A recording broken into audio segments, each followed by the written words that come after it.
태고의 옛날 옛적, 인류가 아직 동굴에 살고 진화도 거의 되지 않았을 무렵 지구를 좌지우지했던 것은 지금의 화석으로밖에 남아있지 않은 거대한 몬스터들이었다.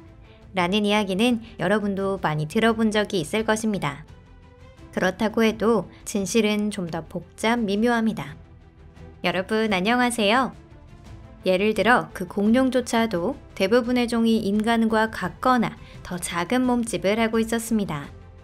그리고 과학자들에 의해 알려진 바로는 사상 최대의 동물인 대왕고래는 우리와 거의 같은 세대의 새로운 생물입니다.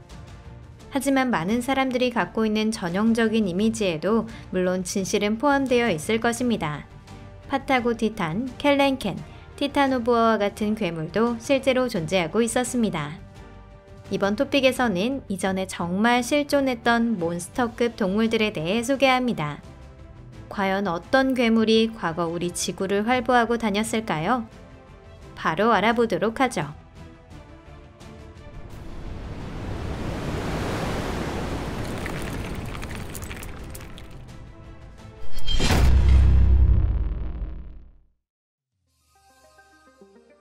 메가테리움.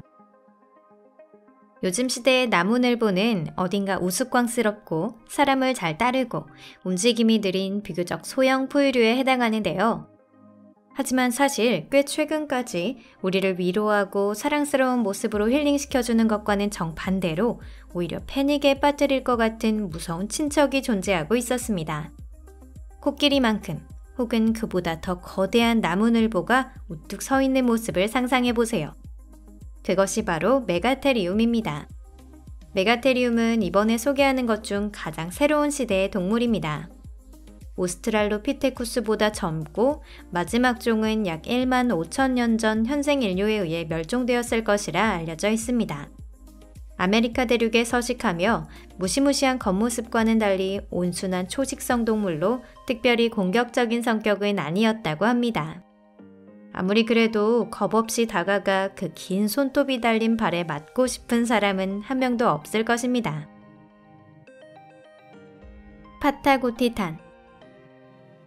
문제입니다. 사상 최대 규모의 공룡은 무엇일까요? 아마 대부분의 분들이 티라노사우루스 렉스라고 대답할 것 같은데요. 사실 이는 오답입니다. 고생물학자들은 과거에 이미 티라노사우루스보다 더 큰 공룡이 있었다는 사실을 밝혀냈습니다.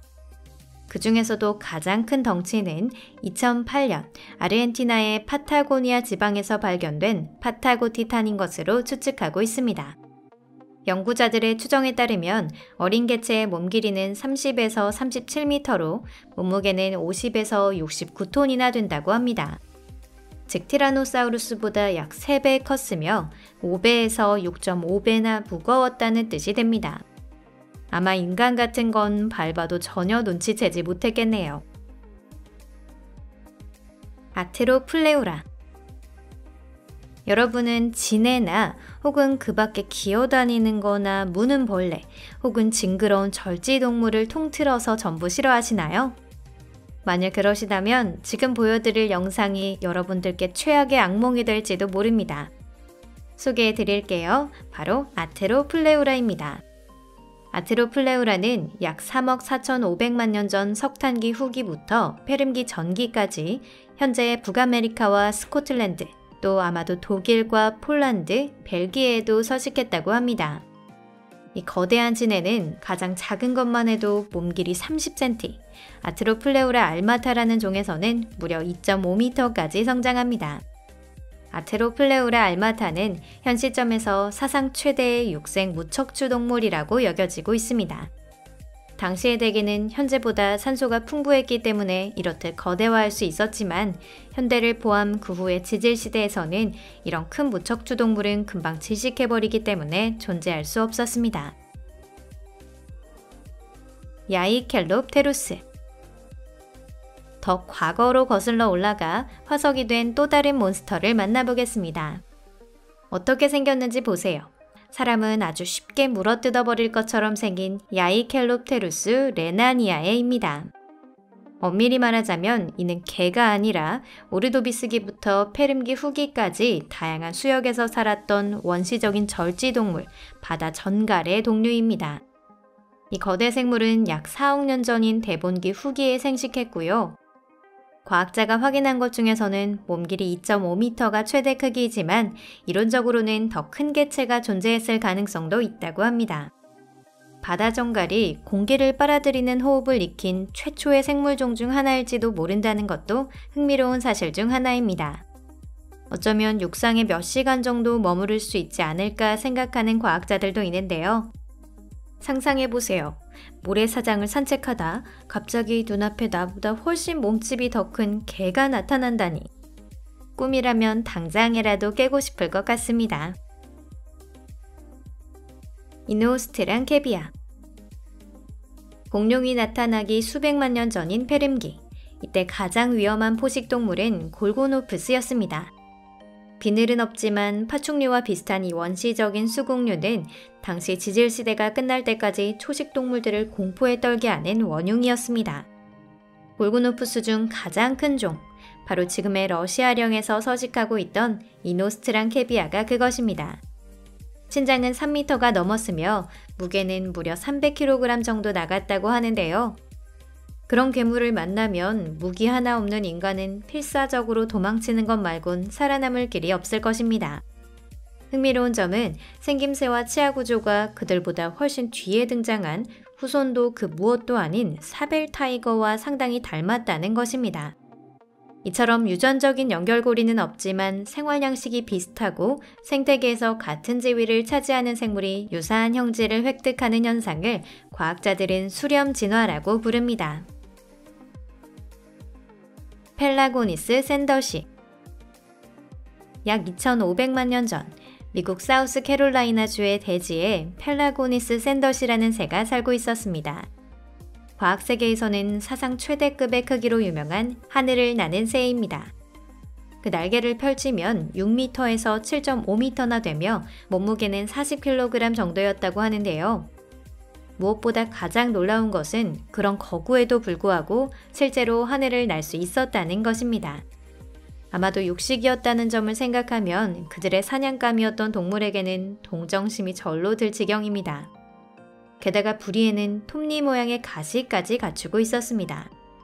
펠라고니스가 하늘을 나는 몬스터로서 얼마나 두려운 존재였는지 상상이 되시나요? 우연이라도 숲을 산책하다 그런 새와 마주치고 싶은 사람은 없을 것입니다. 이들에게 대항할 수 있다면 아마 아르겐타비스 정도일 텐데요. 아르겐타비스는 체중 70kg 이상, 날개를 펼쳤을 때 몸길이는 추정 5m에서 6.5m로 펠라고니스 샌더시와 마찬가지로 육식의 포식자였습니다. 이 두 종류의 괴조가 싸웠다면 분명 엄청난 광경이 펼쳐졌을 것 같지 않나요? 하지만 실제로 볼 수 있는 기회는 없었을 것입니다.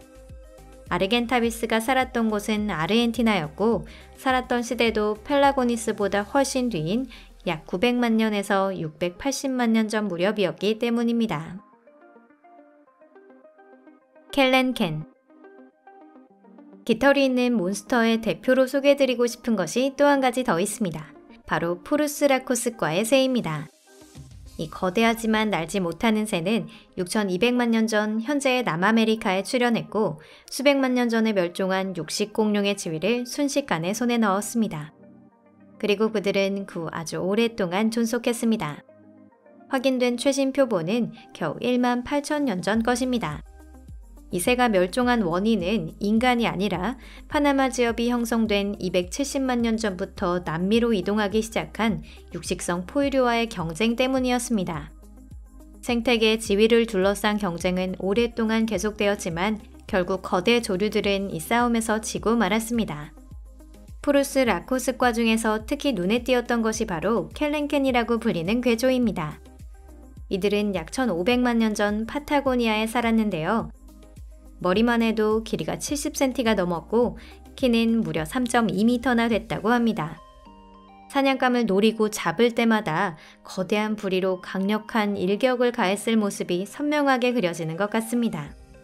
그들의 필살기를 받고 살아남을 수 있는 존재가 있었을까요? 일부에서는 이들이 생물의 시체를 주된 먹이로 삼는 청소동물이었고 무시무시한 외모로 경쟁자들을 주눅들게 했을 것이라는 주장도 있습니다. 티타노보아. 이 거대한 뱀 티타노보아는 약 6천만 년 전 지금의 콜롬비아에 서식했습니다. 몸체의 길이는 12m에 달하며 무게는 1톤이 넘었을 것으로 추측되고 있는데요. 이 때문에 사상 최대의 뱀으로 여겨지고 있습니다. 분류상으로는 현대 왕뱀학과의 동료로 이론적으로는 거의 어떤 사냥감이든 둘둘 말아 죽이는 것이 가능했다고 합니다. 살았던 시기는 공룡이 멸종한 후였지만 만약 그들이 같은 시대에 살았다면 거대한 도마뱀들조차 감당하기 힘들었을지도 모릅니다. 다만 그렇게나 최강임에도 불구하고 티타노보아는 의외로 생선을 즐겨 먹었다고 합니다. 이상으로 오늘 영상은 여기까지입니다. 끝까지 시청해주셔서 감사합니다. 여러분께 소개해드릴 수 있는 선사시대 몬스터는 물론 이뿐만이 아닙니다.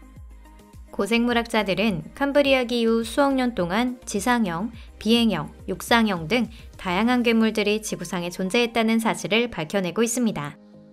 이번 편 영상에 긍정적인 반응을 보내주신다면 2편을 준비해보도록 하겠습니다. 여러분이 속편을 바라고 계시는지 알기 위해서라도 꼭 좋아요나 채널 구독으로 의사를 알려주세요. 물론 댓글에 속편을 희망한다는 내용을 적어주셔도 좋습니다. 그럼 다음 영상에서 뵐게요. 안녕히 계세요.